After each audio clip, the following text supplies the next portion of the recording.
about the Exodus gives us an account of Israel's deliverance from captivity in Egypt. Their bondage was so intense that the people cried out because of the oppression.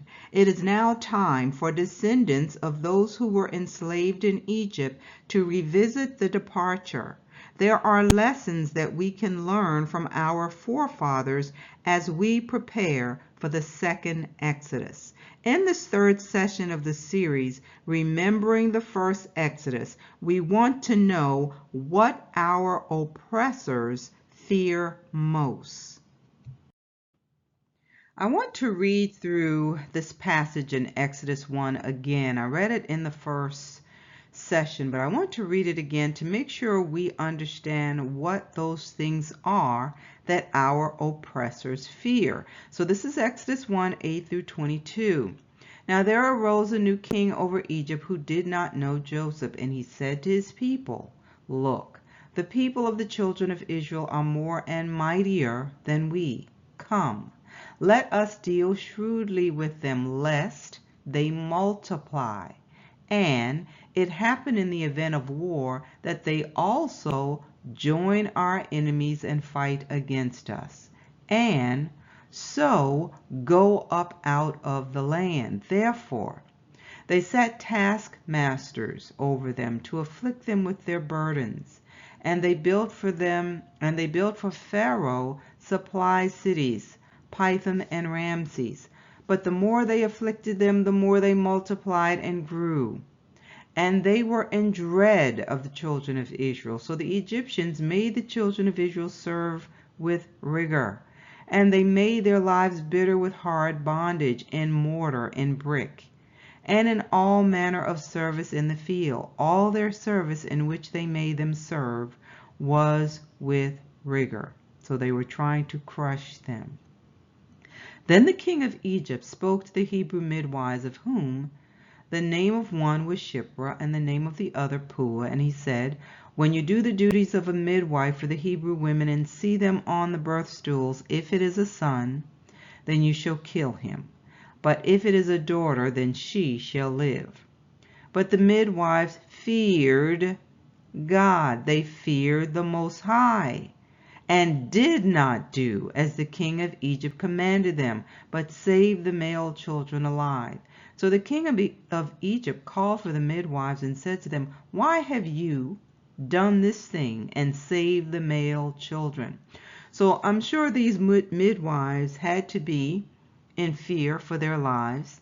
So they told him, "It's because the Hebrew women are not like the Egyptian women, for they are lively and give birth before the midwives come to them." So it goes on to say that the Most High dealt well with these midwives because they had saved these babies. And it said, "And the people multiplied and grew very mighty." And so it was because the midwives feared God. They feared the Most High, that He provided households for them. So Pharaoh commanded all his people, saying, "Every son who is born you shall cast into the river, and every daughter you shall save alive." So they feared their might, their numbers, that they would join in with their enemies and fight against them. They also feared that they would leave Egypt.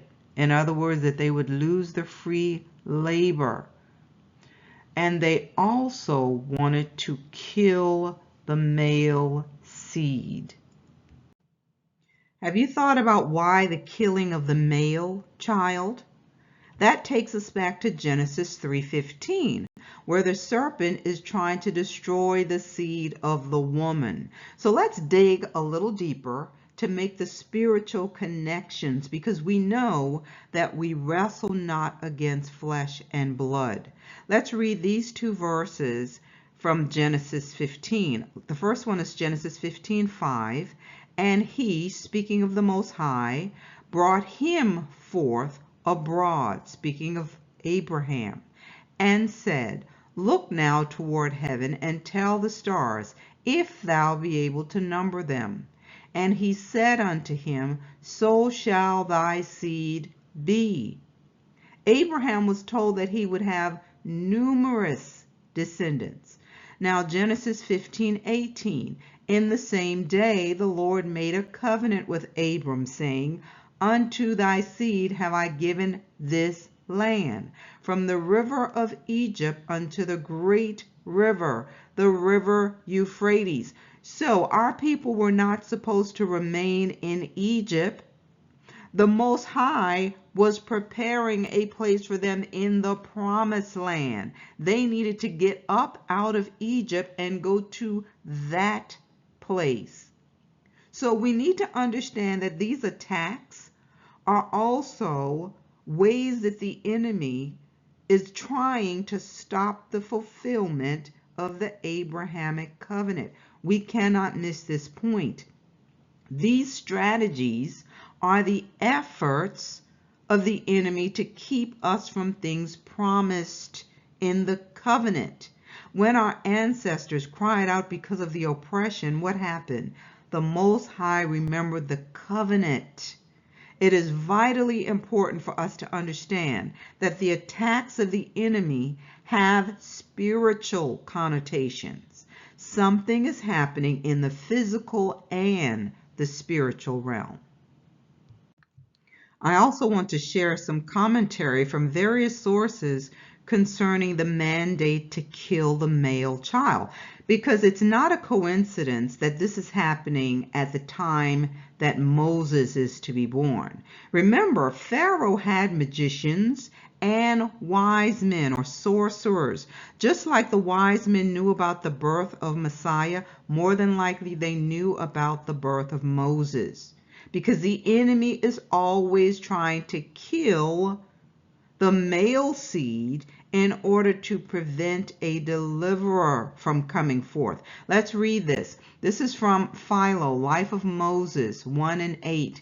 It says, He ordered that the females who were born be allowed to multiply, since woman is by her natural weakness unfit for warfare, but that the males be destroyed, so that these would not increase in the various cities. For a mighty abundance of men can be a military outpost for the invader or for an invader, which will be hard to capture or get rid of.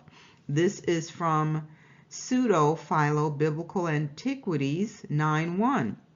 It says, And the Egyptians answered their king, saying, Let us kill their males, and we will keep their females, so that we may give them to our slaves as wives, and whoever is born from them will be a slave and serve us. Didn't that happen here? The status of the child followed the status of the mother. If the mother is a slave, the child will be a slave. This is another one from Clement of Alexandria, from Miscellanies 1:23-2. It says, He ordered all the females born to the Hebrews to be allowed to be brought up, since women are unfit for warfare, whereas the males were to be destroyed. And this is from Exodus Rabbah 1:18. What need had Pharaoh to allow the females to stay alive? This is what they said, We will kill the males and keep the females for wives for ourselves, for the Egyptians were plunged in wantonness. What we've learned is that the oppressors feared their might, their numbers, that they would join in with their enemies, that they would leave the land, and we see acts of genocide. Let's see if America followed the same strategy. Let's look at this PBS article entitled Black Genocide. It says, in 1959, President Dwight Eisenhower emphatically told the nation that the American government would not and should not support birth control, stating, That's not our business.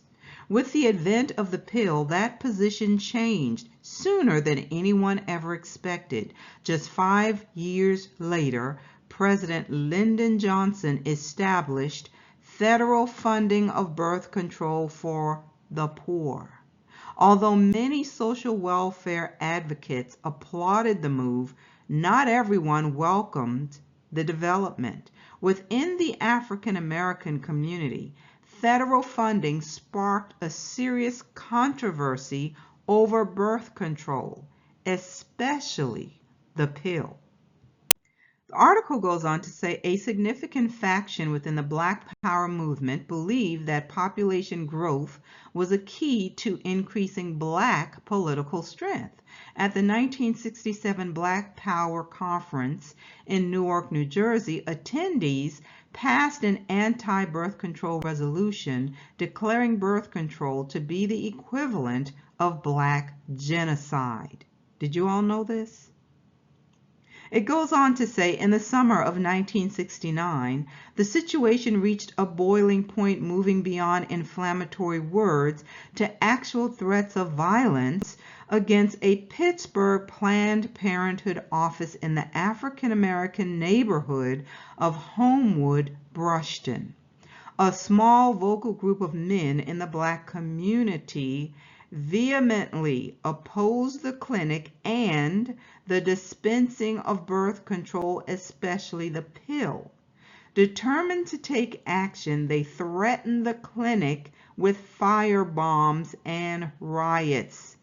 In a panic, the clinic shut down. So, in the 1960s, many African Americans around the country deeply distrusted the motivations behind government-funded birth control clinics, fearing it was an attempt to limit Black population growth and stunt Black political power. Their fears were well grounded in past experiences. In the South, Black fertility had a long history of being controlled by whites. Under slavery, African American women were encouraged to have children to increase a plantation owner's wealth. After the Civil War, when African Americans were no longer valuable property, the view among white supremacists abruptly shifted. It became desirable to decrease the African American population in the South. Sterilization abuse of African American women by the white medical establishment reached its height in the 1950s and 1960s. Women who went into the hospital to deliver children often came out unable to have more. Can we see that Pharaoh has been dealing shrewdly with us? Now that we can look back and put the pieces of the puzzle together, we see parallels of what happened with our ancestors and the things that we have experienced. But some may say, well, slavery ended for us here. But maybe we should look back at what really happened when slavery supposedly ended. And I say supposedly because the evidence now show that it did not end with the Emancipation Proclamation. We're going to look at an article that was in the Daily Mail entitled, "The End of Slavery Led to Hunger and Death for Millions of Black Americans. Extraordinary Claims in New Book." So the article says, the end of slavery in the United States led to anarchy and the deaths of hundreds of thousands of Black Americans, claims a new revisionist history of the Civil War. Instead of granting former slaves a glorious moment of freedom, President Abraham Lincoln's Emancipation Proclamation condemned millions to a life of disease and hunger, says historian Jim Downs in his new book, Sick from Freedom.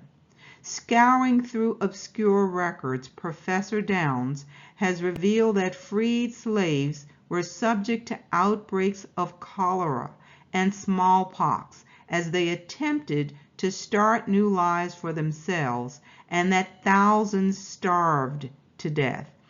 Didn't something similar happen to the Native Americans? We're talking population control here, but this control was specific to our people. Any wonder why for decades our numbers never seemed to go above 13%? Pharaoh has dealt shrewdly with us. They are using a containment method, and you can see it in operation in many ways. We'll talk more about that later. Let's keep going. The article goes on to say, writing about the period of 1862 to 1870, Professor Downs claims that 1 million of the 4 million former slaves freed by Lincoln's 1863 executive order died or got sick. This number includes at least 60,000 who lost their lives in a smallpox epidemic that started in Washington and spread to the South as Black Americans left their former slave masters in order to find work. Calling this the largest biological crisis of the 19th century, Downs states that this tragedy has failed to be acknowledged because it does not match with the new rosy view of the Civil War being a fight between the Unionist North and the Confederate South for God-given rights. It says, the freed people we want to see are the ones with all their belongings on the wagon, heading towards freedom, said David W. Blight, a professor of history at Yale, to the New York Times. But the truth is, for every person making it there may have been one falling by the way. As the anniversary of President Lincoln's order approaches, Mr. Downs, 39, is part of new school of thought readdressing commonly held beliefs about the history of emancipation. We're getting ready to celebrate 150 years of the movement from slavery to freedom, said Professor Downs to the New York Times. But hundreds of thousands of people did not survive that movement. In fact, in the years following 1863, the public health problems that freed slaves experienced attempting to set up their own homes, getting jobs, and feeding their families seemed so intense that some historical observers wondered whether all Black Americans might die. Just think about that. In 1863, one white religious figure wrote, like his brother the Indian of the forest, like his brother the Indian of the forest, he must melt away and disappear forever from the midst of us. The author says, while the accepted view is that the Unionist North was sympathetic to the plight of all Southern slaves, Professor Downs feels that there was in fact an element of turning a blind eye to the problems the newly freed people experienced. In the 19th century, people did not want to talk about it, said Professor Downs to The Observer. Some did not care. And abolitionists, when they saw so many freed people dying, feared that it proved true what some people said, that slaves were not able to exist on their own. Are you getting the picture? A plan was put in place, even back then, to control our numbers. So now when you think about mass incarceration, high abortion rates, high murder rates in our communities, police brutalities against us, the mysteriously high number of young women dying when giving birth, high addiction rates, you have to see that these are not mere coincidences. The powers that be are using the strategies of Pharaoh.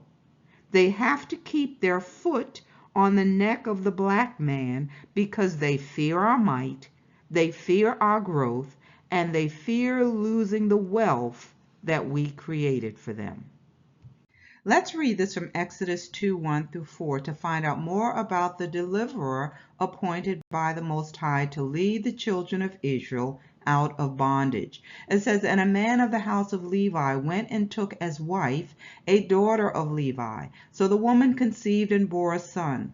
And when she saw that he was a beautiful child, she hid him 3 months. But when she could no longer hide him, she took an ark of bulrushes for him, daubed it with asphalt and pitch, put the child in it, and laid it in the reeds by the river's bank. And his sister stood afar off to know what would be done to him." Now, I'm going to say something here, and I really need you to listen and pray about what will be said. As we watch certain things being played out in the media, we have to be discerning and wise. We also have to listen to what is said. You let a person speak long enough, and what is in the heart will be revealed. Out of the heart the mouth speaketh. Enough has been said and done to let you know that this is not the one. The one sent by the Most High will rely on the power of the Heavenly Father. He will point to Yah as the source. When calamities strike, a deliverer sent by Abba Yah is not going to rely on the system we are to be delivered from to save himself or the people. Just using the past plague as an example, would Moses tell the people to go to Pharaoh for the cure? Just think about that, family. The Most High will protect those he has sent so that they can fulfill their assignment. They will come in his power and in his might, because he's not going to share his glory with anyone. The other thing to consider is that the Most High sent Moses to the elders of the people first. In other cases, you'll see the priests and the prophets being involved in the process. With Messiah, Simeon and the prophetess Anna recognized him. And Anna went a step further in announcing this to the people who were in the temple. Amos 3:7 says, "Yah will do nothing except he reveals it to his servants, the prophets." So just know that the Father, our Father, is going to protect those he has sent so that they will fulfill that assignment. Just like what we see happening here with Moses. He knows that the powers that be will work to destroy potential leaders. Guess what? The same thing has been happening here. Remember Herbert Hoover and COINTELPRO? They came after all who could be potential leaders in the black community. Listen to this. This is Democracy Now!, democracynow.org, The Quarantine Report. I'm Amy Goodman with Juan Gonzalez.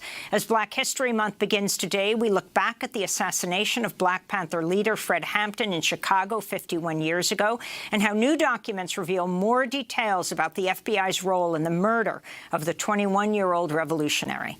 Fred Hampton was killed December 4th, 1969, when Chicago police raided his apartment and shot and killed him in his own bed. Black Panther leader Mark Clark was also killed by police in that raid. Authorities initially claimed the Panthers had opened fire on the police who were there to serve a search warrant for weapons. Evidence later emerged that told a very different story. The FBI, the Cook County State's Attorney's Office, and Chicago police had conspired to assassinate Fred Hampton. Now, several hundred pages of FBI memos and reports obtained by historian and writer Aaron Leonard through a Freedom of Information Act request document that the director of the FBI's Domestic Intelligence Division, William Sullivan, and the head of the extremist section of the Domestic Intelligence Division, George Moore. Both played key roles in planning the raid and the cover-up that followed. For more on what these documents say, we're joined by Flint Taylor and Jeff Haas, founding members of the People's Law Office in Chicago, who are the lead lawyers in the landmark Fred Hampton and Mark Clark civil rights case. Their new piece for Truth Out is headlined, "New Documents Suggest J. Edgar Hoover Was Involved in Fred Hampton's Murder." Jeff Haas, let's begin with you. You wrote a book about Fred Hampton. Talk about what these new documents show and what you see as the smoking gun of J. Edgar Hoover's direct involvement. Thank you, Amy.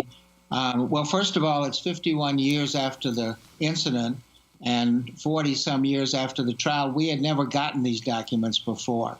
But what they showed was that Hoover and Sullivan and Moore were following Roy Mitchell, a special agent in charge, very closely with regard to O'Neill.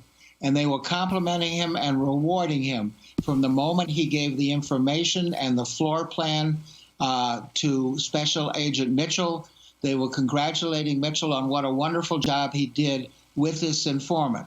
Of course, Mitchell got the floor plan, gave it to Hanrahan's police, and that's what led to the raid. The floor plan even showed the bed where Hampton and Johnson would be sleeping.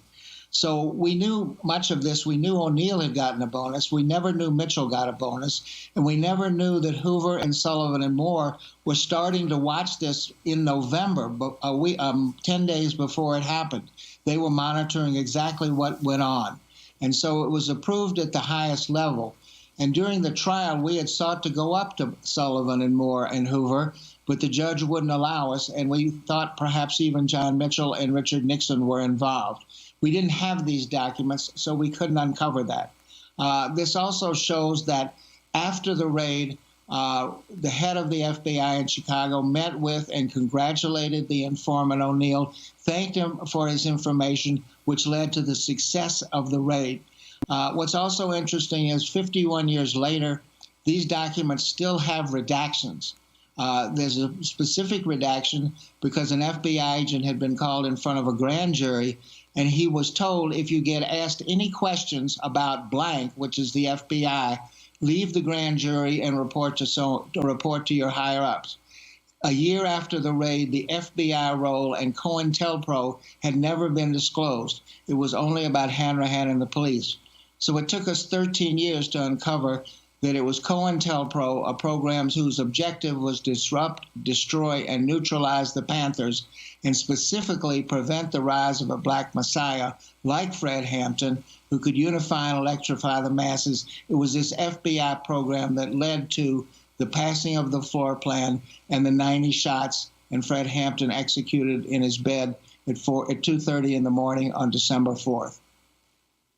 Now, Jeff, the documents also seem to indicate that there was a plan to cover up the FBI's involvement in the raid. Could you talk about that aspect of what you've uncovered? Yes. At the grand jury, this was a special state grand jury, because the black community was so outraged and there was a lot of pressure, they called a special grand jury. Well, they allowed the FBI agent who talked about who fired the guns, but they didn't allow anybody to talk about the floor plan or the role of the informant, William O'Neill, in setting up the raid and getting a bonus for it. So that was kept quiet. Matter of fact, if there hadn't been a raid at the Media Pennsylvania FBI office, we might never have learned about COINTELPRO.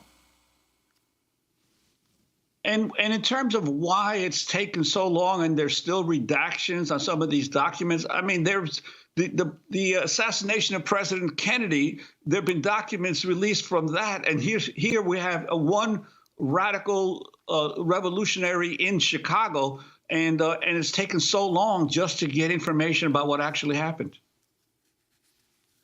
Well, yes, I think the cover-up continues in the fact that many of these pages contain redaction, including the information from O'Neill. So the things the FBI has still not released, we think, showing the involvement of higher-ups. We do have a continuous rewarding of the Special Agent Roy Mitchell, referring to the success of the raid, how the raid was critical to the role of the FBI.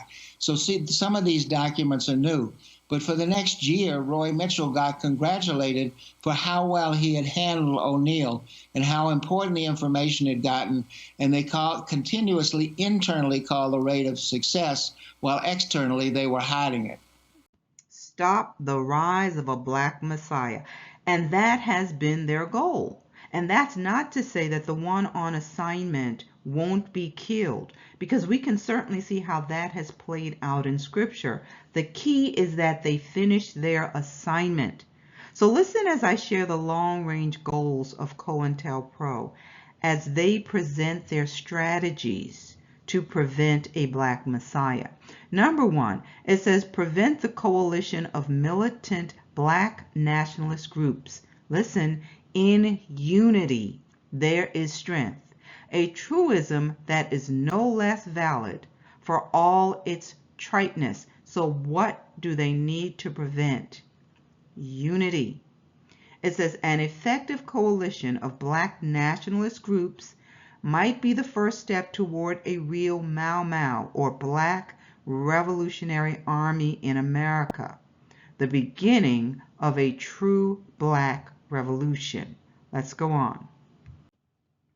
Number two says, prevent the rise of a Messiah who could unify and electrify the militant black nationalist movement.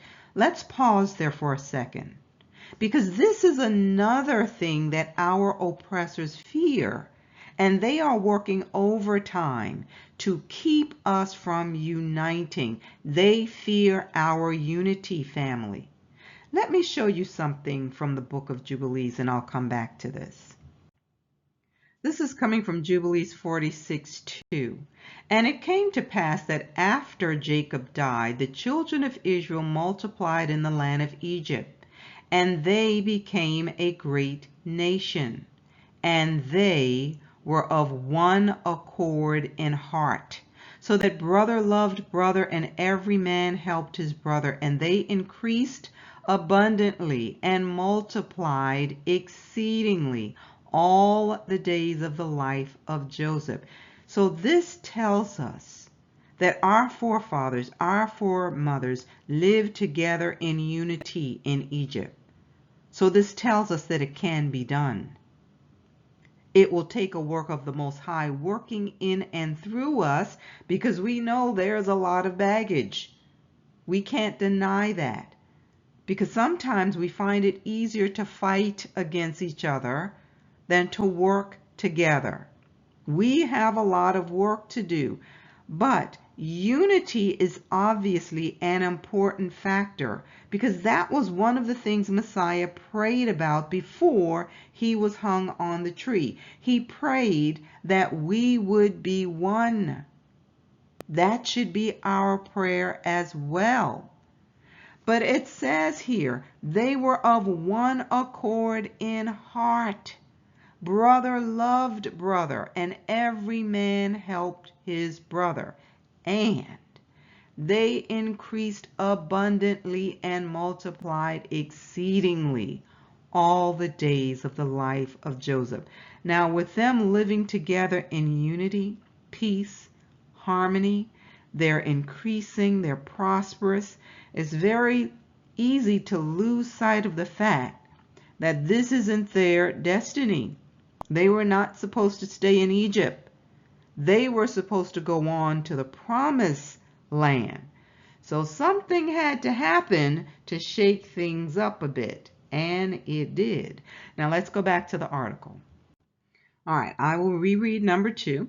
Prevent the rise of a Messiah who could unify and electrify the militant black nationalist movement.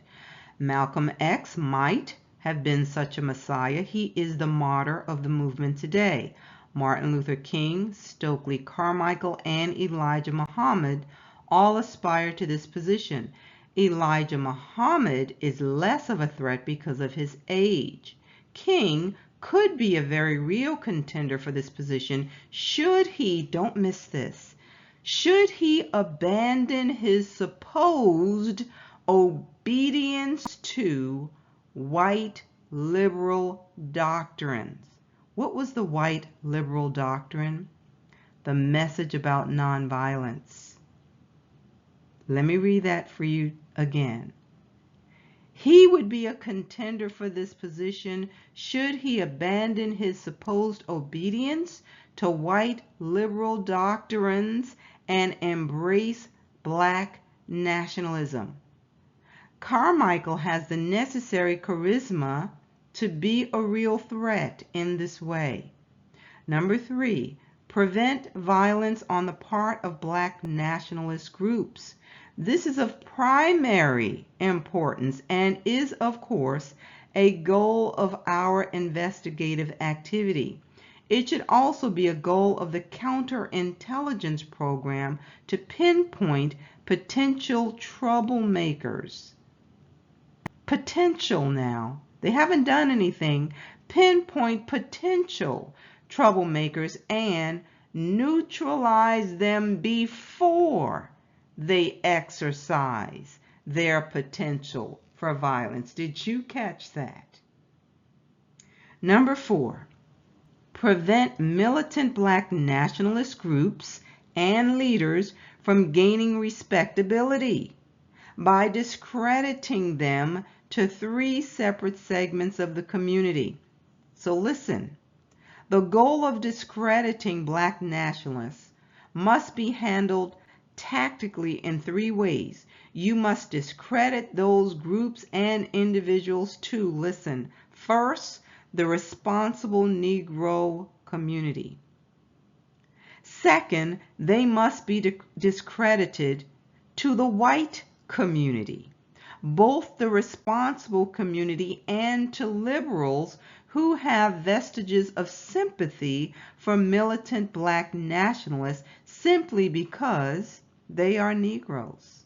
Third, these groups must be discredited in the eyes of Negro radicals. So they set them up. The followers of the movement. This last area requires entirely different tactics from the first 2. Publicity about violent tendencies and radical statements merely enhances black nationalists to the last group. It adds respectability in a different way. Now do you see why they're trying to label those in this awakening as extremists? They need to add that label so that everyone else will think those who believe that we are the Israelites are part of a militant group. Let's go on. Now listen to this final goal. It says it should be to prevent the long-range growth of militant black organizations, especially among youth. Specific tactics to prevent these groups from converting young people must be developed. So you can't have someone like Kyrie getting a message out to young people about who they are. No, they have to shut that down in a hurry. Listen to who the targets are.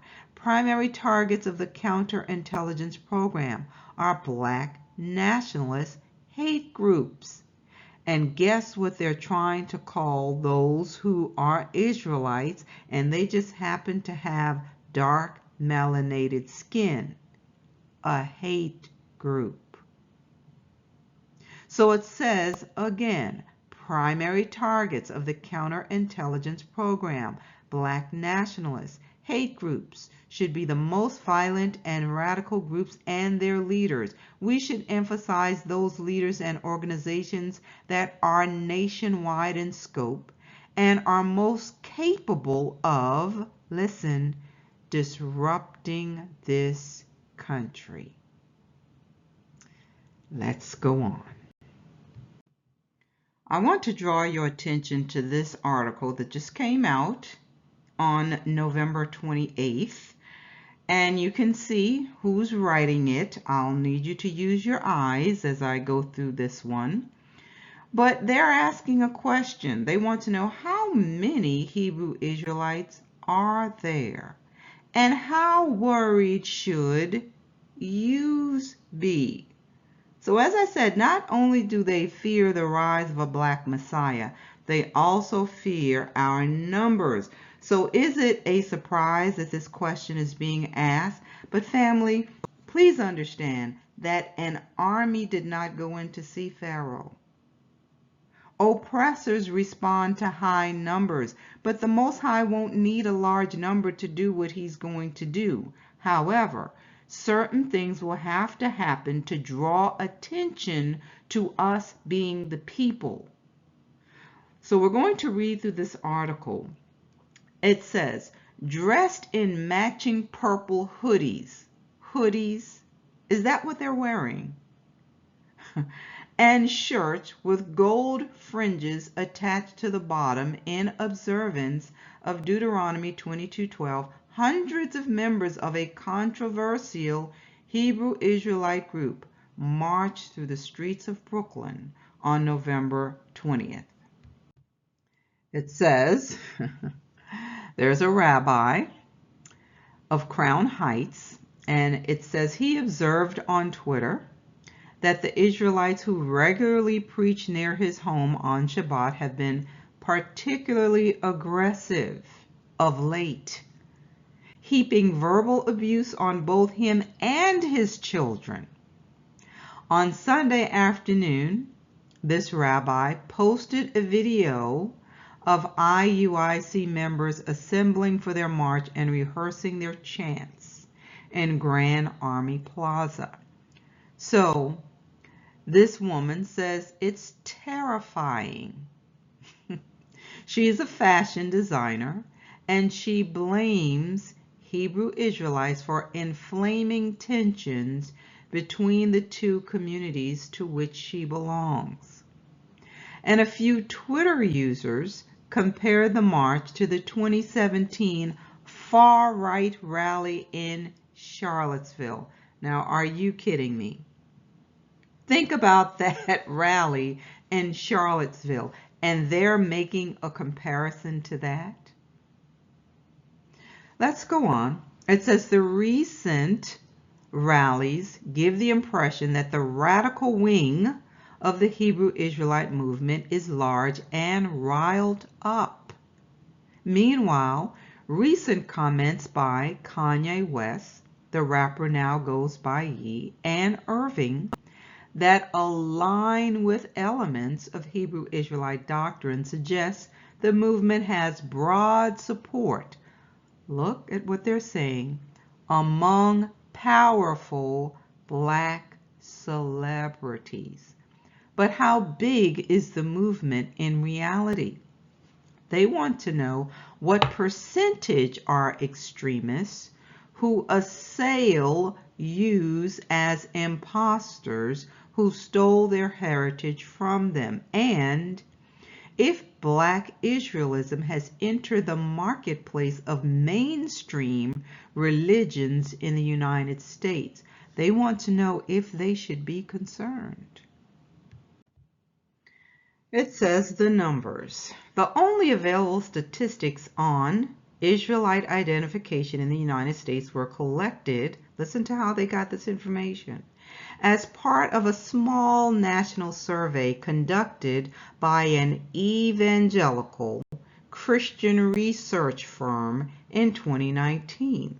For that survey, which sought to capture African American attitudes toward the state of Israel. So Lifeway Research asked 1,019 African Americans, which of the following best describes your opinion of black Hebrew Israelite teachings? Do you see how shrewd they are? Most respondents, 62%, said they are not familiar with the teachings, but 19% they agree with most of the core ideas taught by black Hebrew Israelites, and 4% said they consider themselves Hebrew Israelites. Listen to this. The remaining 15% said they either firmly oppose the teachings or disagree with most of them. The survey did not specify what those teachings are. So the 2020 U.S. Census put the black population at 41.1 million. So extrapolating from the Lifeway data, there are approximately 1.6 million Hebrew Israelites in the U.S., not counting the small numbers of Latinos and Native Americans who also belong to Israelite groups, and 7.8 million people who may not identify as Israelites, but listen, but who agree with the spiritual movement's main teachings. For lots of these people, the attention that West and Irving have brought to their belief system has been validating. So Israelism is becoming part of the plausibility structure of Black America. Christian activist, listen to the name, and author Vocab Malone told the Jewish Telegraphic Agency, referring to a social context in which certain ideas are considered credible. The suspicions that a lot of folks have toward the Ish community, they think they're vindicated now. So Scott McConnell, Lifeway's executive director, told JTA that the survey's sponsor, the Christian Zionist organization, supplied the question about Hebrew Israelite teachings. Asked if there are plans to include similar questions in future surveys, he replied, "I know there are some pastors at African American churches that have concerns about some of their parishioners being led astray by the teaching of the Hebrew Israelites." So are you a threat to Pharaoh because of a religion? No, it's the message about who you are. The threat is in you laying claim to the covenant. Certain things must happen before we get out of here. And this is what you see playing out in the media. There has to be an acknowledgement worldwide about who we are. We know this because Yah said they, as in the nations of the world, will know that he has loved us. Also, as these plagues continue, they will know why these things are happening. Read Joel 3. Just like with the first Exodus, they will recognize that the Most High is fighting for us. Consider that this is the first time since we became a nation that we lost our identity. A lot of our people still don't know who they are. So the upheavals must happen in order to point to us as the true people of the book. If you read the first chapter of the book of Exodus, you will see that it begins by identifying those who came out of the loins of our forefather Jacob. The Most High is putting things in place to do the same thing now. He's making a distinction. When he says, "Come out of her, my people," he's talking to you. You survived everything that happened to our ancestors. The things covered in the session are here, or I'm telling you what the oppressors fear most. So you need to understand that you really don't have to do much. You just have to identify with who you are. The oppressor does not want us to be us, Israel. Come and let us cut them off from being a nation, they said. But the days are fast approaching for the nations to answer to the Most High for their crimes against us. They know it's coming. The elite, they know it's coming, and they're trying to delay it at all cost. So in the next session, we will continue to remember what happened during the first Exodus as we prepare ourselves for the second. Just a reminder that we will have our webinar to talk about the secret place this coming Wednesday, and you will need to register for that event, so you can send us an email if you'd like to join us. Please remember to hit the like button, share this message, and join me next time. Shalom, everyone.